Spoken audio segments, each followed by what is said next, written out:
Hello everyone, Nick the DM here. In this video on the topic of demons, we are taking a look at one of the many powers in the vast arsenal of the abyssal fiends, and that is demonic possession. This ability has been seen over the editions from 1st to 5th edition, and like most things that have existed throughout those editions, demonic possession has been subject to many changes throughout the years. So we'll be taking a look at this unique ability edition by edition. So let's get into it, starting with 1st edition. Advanced D&D 1st edition's version of demonic possession was through that of the magic jar spell, though the only demons that were mentioned to be able to do this were those demon lords and princes in possession of a demonic amulet, so we'll talk about that more in the demon lord video. But I will mention that the spell allowed the magic user to take over the mind of a victim and thus control their body. The possessor could call upon basic knowledge of the possessed, but not any major information, so it wouldn't know languages that the possessed victim knew or any spell knowledge they had.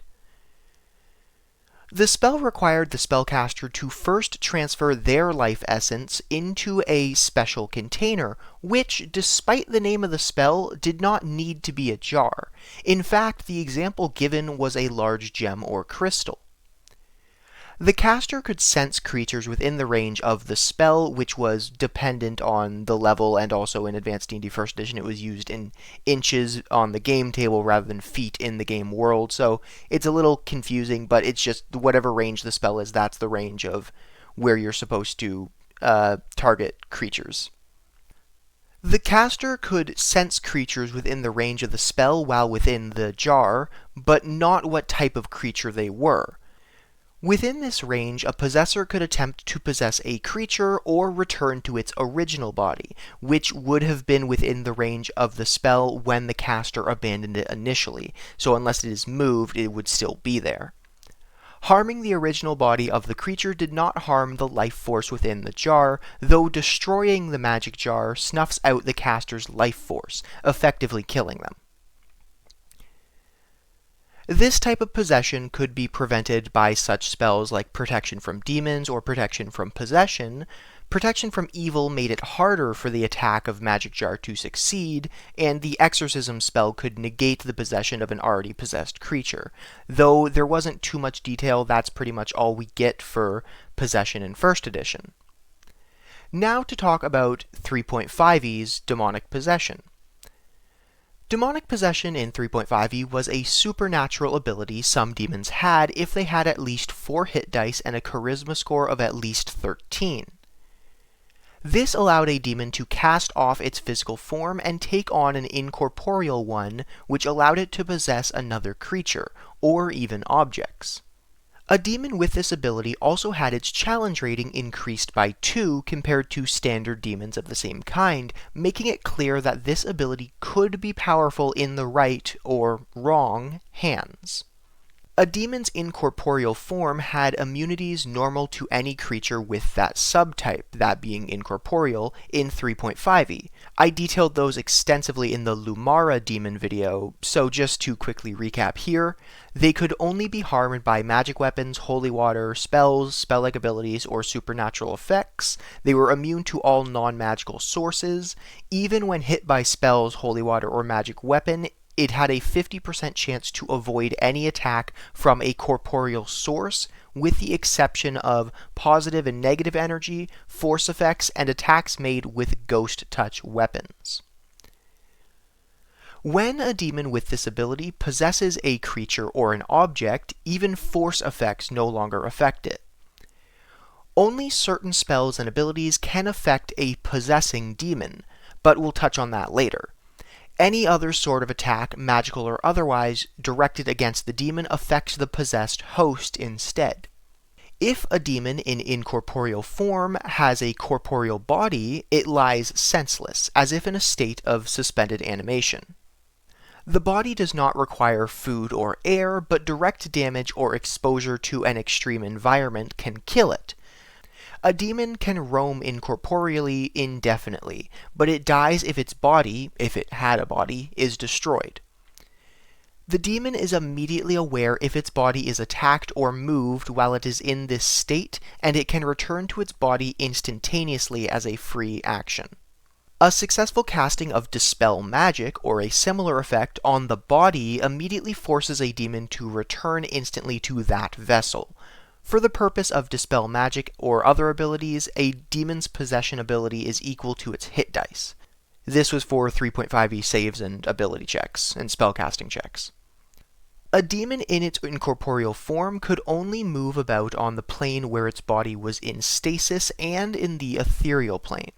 So a demon that's physical body is on the abyss could not use the ability to possess a creature on the material plane. It would only be able to either be incorporeal in the ethereal plane or the abyss. In this form, a demon had no access to its normal array of abilities. It maintained its normal hit points and saving throw bonuses, but lacked any extraordinary supernatural and spell-like abilities. It was still able to use its normal arsenal of melee attacks, but they were treated as melee touch attacks like spells, and the demon didn't add its normal strength bonus as it lacked strength in the incorporeal form. While incorporeal on the ethereal plane, it had its full range of special attacks and special qualities, and it attacked normally and dealt full normal damage. If a demon's incorporeal form was destroyed, the creature's physical form stayed in its coma-like state for 1 week while its incorporeal essence reformed. After that time, it either awakened and could resume a normal physical existence, or it could launch its incorporeal form back into the ethereal plane and seek out yet another host body. A demon with the possession ability could move between its body and the ethereal plane as often as it likes as a free action. Once on the ethereal plane, it floated through the world insubstantially, seeking a target to possess. If it moved to a plane other than the ethereal plane in this form, again only the plane its physical body was on, it became visible, but appeared as a ghostly duplicate of its normal physical form. Making a possession attempt is a supernatural ability that the demon could use at will as a standard action. If a victim successfully resisted a possession attempt, it became aware that some outside entity forcibly attempted to gain control of its body, but not the source of the attack. Possessing creatures. In order to possess a creature, a demon must be adjacent to it while in its incorporeal form. Of course, the protection from evil spell or a similar effect makes a creature immune to possession in 3.5e. A potential possession target had to succeed on a will save to avoid possession, the DC for which was 10 plus half the demon's hit dice, plus the charisma modifier of the demon. Evil targets took a -2 penalty to the save, and a target actively committing evil at the time took a -4 penalty to the save. This may have also been cumulative, meaning an evil creature performing an evil act would have had a -6 total penalty to the save based on the wording of the ability, but this wasn't explicitly mentioned. A creature that failed was possessed, but a creature that saved resisted the attempt and was immune to possession from that demon for 24 hours. Now, possession in 3.5e didn't mean the target was immediately taken over. Instead, the demon became part of the possessed target. The demon was aware of its surroundings. It could see and hear as well as the possessed host could. At any time, the demon could speak mentally to the creature it possessed in a language the host creature could understand, though how well the victim comprehended the speech was up to that creature's intelligence. A creature possessed by a demon doesn't always know that it's being possessed. 3.5e's Fiendish Codex 1, Hordes of the Abyss, says a DM could possibly roll the character's save in private to add secrecy, but that doesn't feel quite right to me. What's more enjoyable is asking the player to roll a straight d20, adding their save bonus yourself and not saying anything. That way, the player still rolled themselves, they just don't know what for, and they aren't likely to figure it out, considering they don't even know if it was a save or which ability was used. But it seems a bit more fair than the DM rolling it themselves and not saying anything. Furthermore, a demon could attempt to hide its presence within the possessed creature, so it could pass through a magic circle against evil, enter a forbiddance-warded church, or escape detection by a spell or effect used for detection. This was done by the demon making a hide check using intelligence rather than dexterity, which had a DC based on the level of the spell and the spellcaster's relevant ability modifier in 3.5e. The demon gained a +4 bonus to this check if it wasn't controlling the victim, only riding along in their body. The possessing demon had access to all of the victim's current thoughts, like the Detect Thoughts spell automatically reading surface-level thoughts. The demon could also attempt to probe deeper into the possessed creature's thoughts, against which the host had to make a will save. If the host resisted, the demon was kept out of their thoughts for 24 hours. Regardless of whether the victim succeeded or not, the probing of memories immediately revealed the demon's presence to the victim. Harm to the host did not harm the demon, and if the host perished, the demon's incorporeal form was forced back onto the ethereal plane, though the demon remained unharmed and could attempt a new possession whenever it desired. Even other incorporeal creatures could not harm a demon that was currently possessing a host. A demon possessing a creature could take on any one of 6 roles concerning the victim. These are different from the typical demon roles I will talk about in the demon roles video, which is coming up probably shortly if I can get editing done quickly. That'll be covering things like how to roleplay demons in specific ways and which demons fit specific roles. The roles for possessing demons are ally, controller, enemy, mutterer, rider, or transformer. The demon could switch from one role to another as a free action. Firstly, rider. Much of the time, a possessing demon would just ride along with its victim, giving no clue as to its presence. These demons may also combine the practice of hiding, as discussed earlier, to get into an area protected by forbiddance or to slip past a magic circle that it could otherwise not approach. A demon in the role of rider might eventually decide to take on the role of ally or controller instead. Doing so makes its presence known to the victim, although a victim with a low intelligence score might not understand what is happening. Ally. A possessing demon whose victim is aware of it and willing to serve as its host is an ally. An ally demon could grant the host a +4 bonus to any one of the host's ability scores. Again, this was 3.5e, so a +4, while significant, wasn't as major as in 5th edition. This bonus was granted at the conclusion of a bargaining period between the fiend and the possessed creature. They can communicate telepathically with each other to make this transaction easiest and less public. The demon had free reign to take away this bonus at any time as a free action if the host failed to act in a desired manner. If the possessed creature continued to disobey the possessing demon's instructions, the demon could likely switch from an ally to a controller or an enemy, depending on the situation. Speaking of which, controller.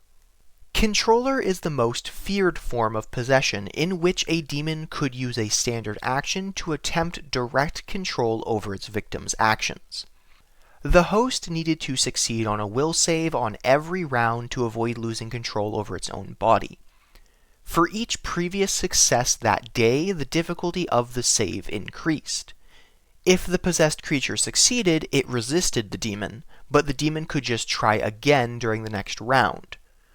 During the time a creature is resisting the demon's control, it was staggered, which limited what it could do on its turn. However, if the victim was able to make 3 consecutive saves against the demon, the possessing fiend could make no further attempts for 24 hours, but the demon would still be possessing the creature for that time, just passively sitting in the recesses of its victim's mind. If the possessed creature failed, the demon gained access to all the victim's senses, abilities, skills, feats, and spell knowledge. The demon remained in control of its host's body until it either relinquished or lost control. During this time, the unwilling host could still communicate mentally with the fiend, and it received all sensory input normally. The possessing demon could, however, use a standard action to block off the possessed creature from its senses. Furthermore, the demon could cause its victim to lose consciousness as a standard action, which the creature was unable to save against. This lasted as long as the demon remained in control or until it used an action to return the victim to consciousness. While in control, the demon used its own mental ability scores, intelligence, wisdom, and charisma, but adopted the physical ability scores of the possessed creature.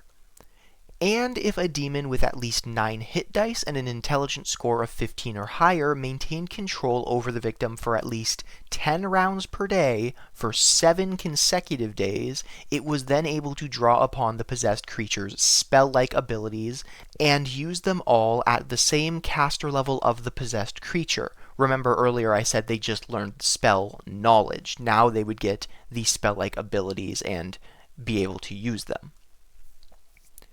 But the demon does retain the victim's type, which caused it to be affected by spells and effects as if it was actually the possessed creature.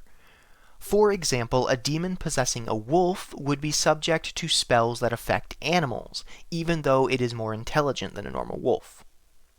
A possessing fiend would keep control of its host for a number of rounds equal to 1/2 the demon's hit dice plus the demon's charisma modifier, and +1 round for each time the demon had previously controlled this specific creature. When this time elapsed, the demon could attempt to assert control again in the same manner it initially did if it chooses. Often, a possessing demon that took on this type of role would target weak-willed creatures for possession attempts. The examples given in Fiendish Codex 1 Hordes of the Abyss is that of golems and other such constructs. Enemy. The next role a possessor may choose is the enemy, the opposite of the ally role. This sort of possessor is a serious hindrance to its victim. Usually a demon would take on this role after failing to assert control over its victim, or when the victim made it angry by failing to follow its directives when it was acting as an ally. Furthering the distinction as opposite of the ally role, an enemy demon could impose a -4 penalty to any one of the victim's ability scores. Like the ally, it had free control over this penalty and could revoke it at any time as a free action. Typically, an enemy would remove the penalty after working out an agreement with the possessed creature through telepathic negotiations, at which point it may thereafter revert to an ally. Mutterer. A mutterer planted barely perceivable whispers in the mind of its victim in an attempt to influence their actions and, with luck, drive them insane. Mutterers had much of the same characteristics as a rider, but every so often the mutterer coaxed, criticized, warned, or otherwise influenced its host. And these mutterings didn't always come in the form of words. Sometimes the demon would pass on whatever strong negative emotion it was experiencing to the victim, causing the host to feel frightened, anxious, angry, or sad without knowing why. Sometimes an individual that was alone or under extreme stress would act on the emotions, advice, or other mutterings they experienced. The individual would need to make a will save, the difficulty of which was dependent on the charisma and hit dice of the demon. On a failure, the victim either needed to perform a specific action in response to the demon's mutterings, or they would spend a round befuddled, as if under the effect of the 3.5e confusion spell. A success meant the host maintained control of its mind and actions, but did not automatically expose the demon's presence. Mutterers often drove their hosts insane, or at least gave them the appearance of insanity, because the host had a difficult time not talking back to the voices in their head. Creatures playing host to mutterers often appeared agitated or exhausted, since some mutterings deprived their hosts of sleep, and many actually developed physical tics. Transformer. The final role a possessing demon may take on is that of the Transformer. This demon wants to use its host to gain a foothold on the material plane, To that end, it made use of its considerable power to transform all or part of any creature it possessed into its own demonic shape. This usually takes considerable time and effort on the part of the demon, but the effect overall was devastating. A Transformer demon could make one attempt per day to change no more than 1/4 of the host's body. Whenever this occurred, the host would need to make a fortitude saving throw based on the demon's hit dice and constitution modifier to resist the change. A failure meant that some part of the host's body transformed, either becoming identical to the corresponding portion of the possessed demon's normal form, or gaining some sort of fiendish physical characteristic, which I'll mention in a little bit. Immediately after this, regardless of the outcome, the host had to make a will save. Success meant that the host was free to inform others about this transformation, and the demon could do nothing to stop them from doing so.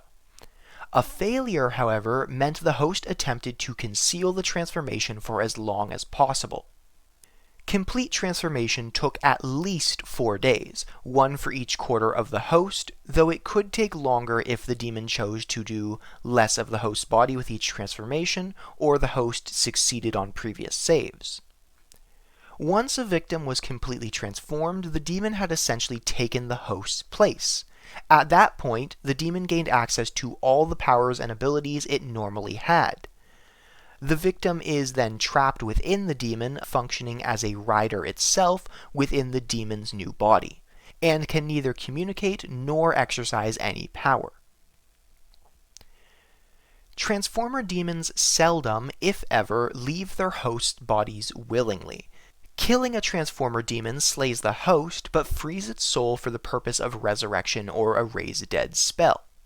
A Transformer demon could not be banished from the body once it fully transformed its host, but it could still be exorcised, which we'll cover in a bit. If the demon was forced out of the host's body by any means, the victim had to attempt a fortitude saving throw. Success freed the host of the demon and returned their body to normal. Failure meant the victim died of shock, but could be raised normally. Some demon cults consider voluntary transformation a religious rite. In such cases, cultists possessed by Transformer demons willingly failed saves to resist transformation. As is their nature, however, Transformer demons often used full transformation as a reward for the cultists offering themselves for sacrifice. Now to get into fiendish characteristics. A creature that gains demonic characteristics, either from possession by a Transformer demon or by some other means, may receive certain benefits or drawbacks from their altered limb. An individual could get exclusively a benefit or exclusively a drawback, or one of each for each transformation. They can be anything from bonus damage granted from an arm, a strength bonus once all upper limbs are changed, a speed bonus from their new legs, or a spell-like ability from a demon head, to the loss of fine motor control, resistance to healing magics, speed reduction, or charisma penalties. Player characters may, obviously, fight a Transformer demon normally, but the potential to gain benefits from the possession and transformations may entice them not to resist too hard. Now that is it for 3.5e's possession of creatures. However, I did mention object possessions, so let's look at that. A demon could possess a magical or mundane object of at least tiny size, but no larger than huge. Just a reminder for those viewers who have only played 5th edition, 3.5e had 2 size categories below tiny, those being diminutive and fine, just for reference. An item that was held, worn, or carried by a creature used its owner's will saving throw to resist possession. An unattended magic item gains a saving throw as if a spell were cast upon it. Again, a 3.5e thing. A possession attempt automatically succeeded against an unattended, non-magical item. A demon that successfully possessed an object became part of that object. While joined in this way, the demon could see and hear to a distance of 60 feet from the object, but it couldn't use dark vision or blind sight even if it had those abilities normally. It was still vulnerable to spells that affect outsiders, extraplanar creatures, or evil creatures such as Holy Word and Holy Smite, as well as mind-affecting spells and abilities. Physical attacks and most spells don't affect the demon, though they might affect the object. Damaging the object does not harm the possessing fiend, and if the object were to be destroyed, the demon simply assumed its incorporeal form and could choose a new host object or creature. Like a demon that was possessing a mortal, a demon possessing an object could attempt to hide its presence within a possessed object in order to pass through barriers, such as a magic circle against evil or a forbiddance effect, or to escape detection by means of spells such as Detect Evil. The rules for this were the same as hiding in a creature. If the spell used ordinarily detects or targets only creatures, the demon gained a +8 bonus to its hide check because, it's part of an object. A demon could also possess a quantity of substance that has no fixed shape, such as a pool of water or a cloud of dust, or one that is part of a larger object, such as a section of wall. The maximum amount of substance a demon could possess in this way was an area or a volume no larger than 10 feet on a side. A demon might possess an item as the first step toward possessing a creature, likely a player character. A demon possessing an item gets a bonus on attempts to possess a creature that carries, holds, or wears an item that the demon already possesses. For each consecutive day the possessed item was worn, held, or carried by the target before the possession attempt, the difficulty class for the target's will save increases by 1 to a maximum of a +10 bonus to the DC. Oh look, time for more rolls. A demon possessing an object can take one of 4 roles in regards to its victim, that being the object in this case: Controller, Corruptor, Enhancer, or Watcher. Like demons possessing a creature, they can switch between these roles as a free action. Controller. A controller demon possessing an object could control the movement of any object with moving parts, such as a wagon, clock, or crossbow. For example, the demon could make a wagon steer toward a pedestrian on a street, or roll out of a stable with no horse pulling it, make a clock run slow or even backwards, or draw and fire a crossbow, for timely misfires to get the party in trouble. But it could not aim or load itself. A demon could only move a possessed object with wheels or legs as fast as it could normally move in its corporeal form, no faster. A demon with at least 10 hit dice and a charisma score of 17 or more could even force an object with no moving parts, like a table or statue, to animate. The possessed object functioned as an animated object. However, no demon could control an animated object that had a challenge rating higher than its own. Corruptor. A demon in the role of Corruptor caused the object it possessed to radiate an evil aura of a magnitude equal to its own, which realistically only mattered for the Detect Evil spell in 3.5e. However, nothing about the object's appearance would suggest that it was possessed. Anyone who touched the possessed object needed to succeed a will save or be affected as if by a Bestow Curse spell, which had a caster level equal to the demon's hit dice. But the unfortunate subject didn't necessarily know that they were cursed, or even that the effect came from the possessed item.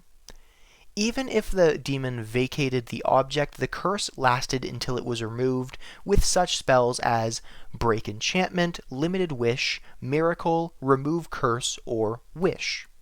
A particularly clever or crafty Corruptor demon could possess a small fountain to curse those who touch or drink from the water, or even a path of ground to deliver its curse upon any who walked over it. Enhancer. A demon that was in the role of Enhancer could enhance a tiny or larger weapon or suit of armor as if it were magic simply by possessing it. An Enhancer demon could duplicate magic item powers worth 2,000 gold pieces per hit die of the demon. The 3.5e example was that a Hezru with 9 hit dice could bestow up to 1,800 gold pieces worth of powers, and could thereby cause a longsword to function as a +3 longsword or a +1 unholy longsword, or any other longsword provided the combined properties are valued at 1,800 gold pieces or less. A demon possessing an already magic weapon or magic suit of armor could increase the item's powers by the same gold value. The demon was in control of the powers it bestowed upon the item, and it could take them away as a free action if the creature using the item didn't act in a manner that the demon liked. The object lost all powers bestowed by the possession when the demon left it. Despite the fiend's ability to duplicate the abilities of magic items, a non-magical possessed item didn't actually become magical. Detect magic did not reveal an aura, though detect evil did. A perceptive individual may also notice the item behaving strangely, or see that it had an unusual appearance. A rusty, chipped blade that somehow worked like a flame tongue could tip off a creature that the blade's power comes from a source other than the blade itself. Or it could have some other visual feature that a very perceptive individual could see. Then we have the Watcher. The final role a demon possessing an object could take is a simple one, the Watcher. A Watcher demon could hear and see out to 120 feet as long as the object remains stationary. That's it. Intelligent items and demonic possession. Sometimes a demon would possess intelligent magic items, but more often they would simply present themselves as a sentient item. There are few tricks that make a demon happier than allowing a paladin to think they've discovered an intelligent magic item they can use to fight evil, and then watching the paladin's face as they discover the weapon is actually home to what they've sworn to destroy. A demon possessing a magic item had control over the magic of the item and could turn it on or off at will. The demon may also have been able to provide additional enhancements for the item as an enhancer, or even use some of its own powers through the object. This also, while not explicitly stated, implies that a sentient, or intelligent as they were called in 3.5e, an intelligent magic item would be taken over by the demon, therefore there wouldn't be two voices speaking in the wielder's head, it would just be the demon, even if the weapon was already sentient. But again, that's just implied based on the wording, it's not explicitly stated, and there's probably many exceptions to the rule. Exorcism. Demons are tricky creatures, especially the possessing variety. They know they occupy a position that is both secure and vulnerable while possessing an object or creature. The chaotic nature of the abyssal fiends, however, makes discovery almost guaranteed given enough time, so most demons rarely get too comfortable in any host's body. Once discovered, an individual that knows how to deal with possession is inevitably called upon, and most demons would rather fight any attempt to drive them from a host than go quietly. Removing an unwilling demon from a creature or object can be accomplished in but a few ways. Some individuals specialize in such matters. The sacred exorcists are quite accomplished at driving possessing fiends from their hosts. Unfortunately, these individuals are constantly seeking new signs of possession at the behest of their churches, and far too few of them exist in order to help the number of possession victims that tend to pop up. Though even your average spellcasters have a few weapons at their disposal to use against these demons. Spells such as Banishment, Dismissal, Dispel Chaos, and Dispel Evil were able to drive a demon from its host's body if the demon failed a will save. Although where most of these would send a demon back to its home plane, when used in this way, the incorporeal form of the demon was sent back to its own body. A demon driven out this way could immediately attempt to find its former host again, so this method is often quickly followed by a preventative such as the Protection from Evil spell. If protection from evil was cast on the possessed creature before a demon was driven out, it suppressed the demon's ability to influence its host for the duration of the spell, and the fiend was essentially unable to do anything except leave the host. Often enough, this resulted in the demon being driven out of the host's body. Most demons lack the patience to wait even the short duration of the spell. There was also an exorcism spell in 3.5e which allowed a cleric or paladin to drive a fiend from the host's body. This was a specialized method for this specific circumstance, so it was the second best option next to finding a sacred exorcist. And now we get into 4th edition, with cacodemons and possession. 4th edition had, of course, a different view on demonic possession, notably the addition of cacodemons. Now, I'm mature enough to admit my mistakes, because a while back I made a video on the demon lord Ari Manes, chief of cacodemons. In that video, I said that cacodemons as a specific creature didn't exist, and instead referred to a range of demons of a certain power level, based on my findings in 1st, 2nd, and 3rd edition. But, as I've learned, I was wrong, so I'll cede that fact. However, while I can admit my errors, I am also as stubborn as any demon.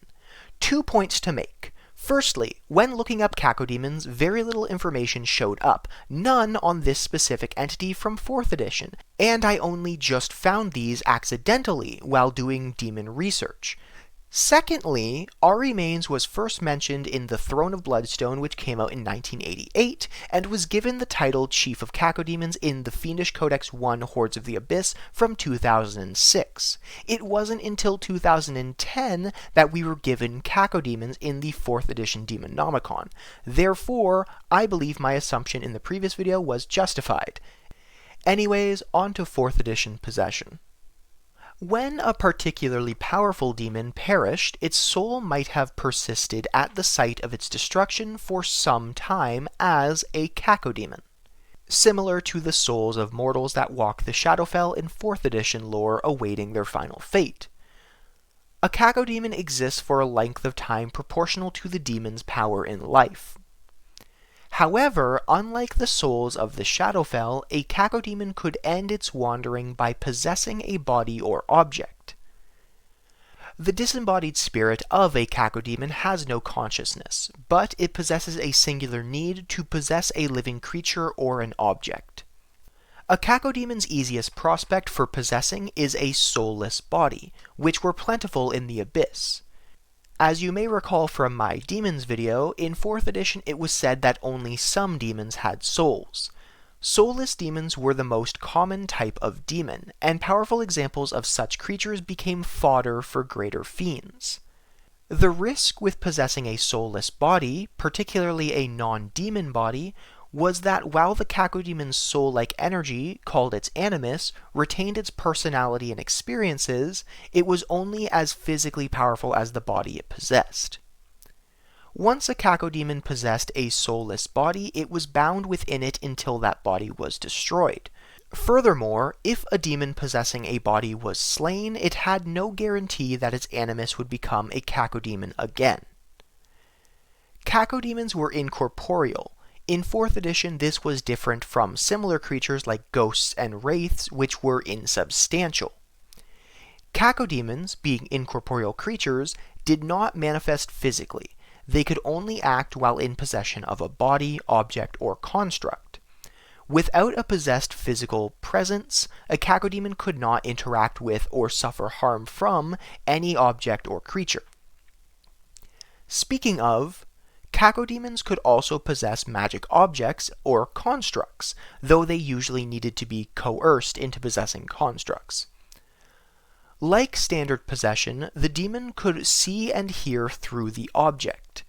However, without some mechanical form of locomotion, the demonic object could not move without considerable expenditure of its will. A cacodemon might possess a magic object in hopes of later possessing the object's carrier or guardian. Unlike possessing soulless bodies, a cacodemon was not bound to an object until its destruction. In this way, the cacodemon gained mobility while waiting for a more suitable host. Possession of a construct, however, came with the same perils and limits as possessing a soulless body. Because of this, few cacodemons willingly possessed constructs. Powerful demons and demonologists sometimes created demon-possessed constructs by tricking or compelling cacodemons into construct bodies. The demon lord Hagenti was a notorious purveyor of demonic constructs, including clockwork horrors. But what about hosts with souls? More often than not, the intended target of a cacodemon possession sensed the intrusion and fought to stave off the attack. Because of this, a cacodemon would choose a victim weaker than itself whenever possible. If a cacodemon failed its attempt to possess a host with a soul, it risked being redirected into a magic object, being entrapped in a magic circle, or worst of all, being depleted to the point that it could no longer possess a vessel and eventually fade into nothingness. And, like possessing a soulless body, the cacodemon also ran the risk of not manifesting as a cacodemon again if its host body died. This type of possession offered the opportunity to gain power quickly. Motivated mortals can achieve nearly godlike power in decades or years, whereas passing through even the lowest ranks of standard demonic ascension can take centuries. In addition, a cacodemon would cultivate and slowly devour the soul of its host, gaining as much power during this process as it would gain by consuming impossibly vast quantities of soul larvae. When no vestige remained of a possessed body's original soul, the abyss sometimes transformed animus and body into a true demon. Some sages and demonologists believe that the frost giant Kostchichi became a demon lord through cacodemon possession. But we'll talk more about possessed creatures becoming demon lords in the Demon Lord video. Although a cacodemon is a demon's life force, it behaves as a hazard or a trap rather than a monster, likely due to its inability to interact with the world like a normal creature would. The cacodemon's previous form determined the hazard's level, initiative, attack roll, and XP in 4th edition. The way a cacodemon possessed a target was by waiting for a creature to enter the area it haunted, the size of which was based on the power of the demon while it lived, up to an 8x8 square if it was an epic tier creature, which was a 4th edition term. It then attacked any creature in that area. If a target failed its save against the possession, it was not immediately taken over. Instead, the creature was dominated by the cacodemon, which allowed it to choose all of the dominated creature's actions. On a second failure, the target became possessed. If the cacodemon missed the attack to even determine if the target needed to make a first saving throw, it manifested as a misty essence next to its target. While in this state, the cacodemon could only attempt to possess creatures next to it or in its same space. The cacodemon got a saving throw at the end of each of its turns to attempt to end this effect, returning to a disembodied spirit without a visible form. The cacodemon still couldn't hurt or be hurt by others even while in a visible form.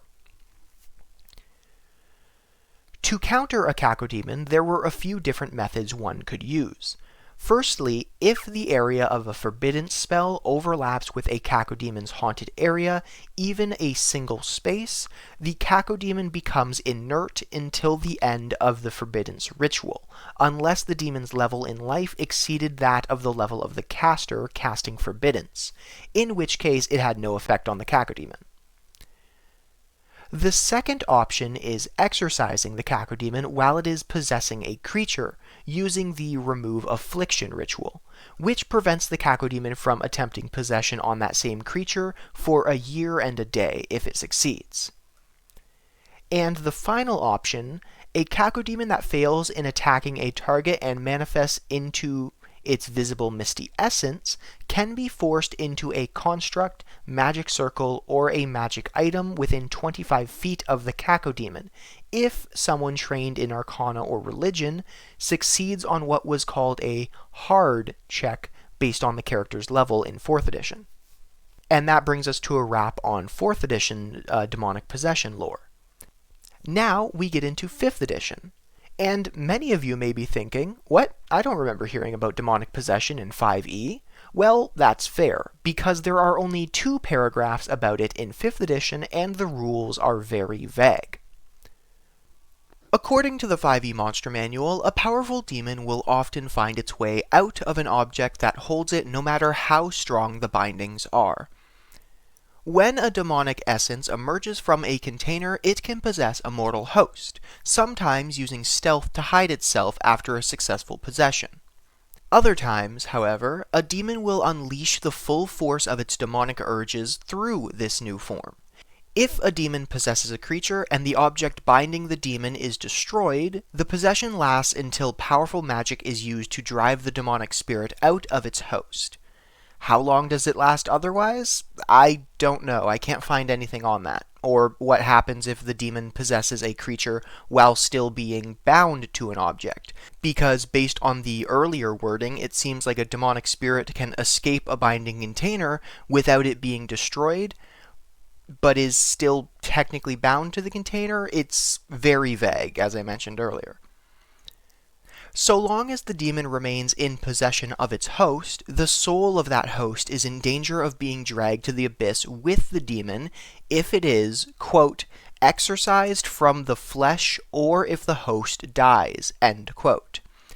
Which is really confusing wording because one would assume a spell used to remove the possessing demon would be considered an exorcism. The spells Dispel Evil and Good and Hallow specifically mention ending a possession on a creature, and Protection from Evil and Good either prevents a possession or gives advantage on saving throws against possession, which would be nice if there were any specific rules for demonic possession. There's probably a singular demon that I just can't recall at the moment who has an ability of possession which then allows a saving throw, but as far as I'm aware, there's not, so advantage against possession doesn't protect from demonic possession if we don't know what we're rolling. But again, I guess everything's really up to the DM, so they can modify it as they see fit. The Dungeon Master's Guide says that a character is possessed by a demonic entity until freed by Dispel Evil and Good or similar magic. A demon takes control of a creature, determining its behavior whenever that possessed creature rolls a natural 1 on an attack roll, ability check, or saving throw. The host creature can make a DC 15 Charisma saving throw at the end of each of its turns, regaining control until they roll a natural 1 again. Sadly, that is it for the 5th edition Demonic Possession. I would love to have more information, but based on my research, that's it. And with that, we've completely covered the topic of demonic possession throughout the editions.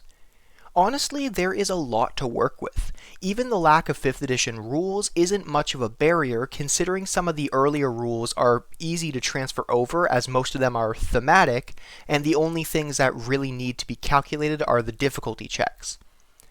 All in all, demonic possession is a very interesting part of demon lore, and can be quite useful when creating encounters, plot hooks, or whole adventures. If you've enjoyed this delve into the lore of demons, please leave a like and consider subscribing to catch more videos like this. Thank you all so much for watching, and I hope to see you next time. Bye!